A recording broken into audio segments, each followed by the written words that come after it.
ಲಂಚ ಪಡೆಯುವಾಗ ಸಿಕ್ಕಿಬಿದ್ದಿರುವ ಸಚಿವ ಜಾರ್ಜ್, ಟ್ವೀಟ್ಗೆ ಸೀಮಿತವಾದ ಕೇಸರಿ ಪಡೆ.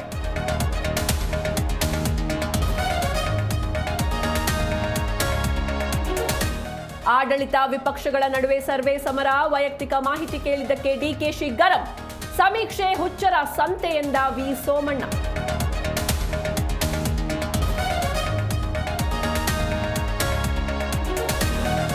ಕಾಂಗ್ರೆಸ್ನಲ್ಲಿ ಮತ್ತೆ ಸಿಎಂ ಕುರ್ಚಿ ಕದನ, ವರಿಷ್ಠರೇ ಸುಪ್ರೀಂ ಎಂದ ಎಂಬಿ ಪಾಟೀಲ್. ಕೆಆರ್ಎಸ್ ಕಟ್ಟಿದ್ದು ಟಿಪ್ಪು ಎಂದು ರಾಜಣ್ಣ ವಿವಾದ.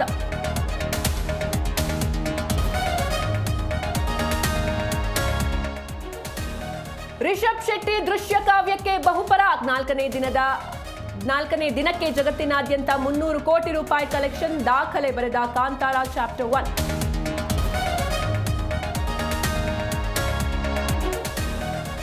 ಮಹಿಳಾ ಏಕದಿನ ವಿಶ್ವಕಪ್ನಲ್ಲಿ ಭಾರತ ದಿಗ್ವಿಜಯ, ಪಾಕ್ ವಿರುದ್ಧ 88 ರನ್ಗಳ ಭರ್ಜರಿ ಗೆಲುವು. ಹರ್ಲೀನ್ ರಿಯೋಲ್, ರಿಚಾ ಘೋಷ್ ಬೆಂಕಿಯಾಟ.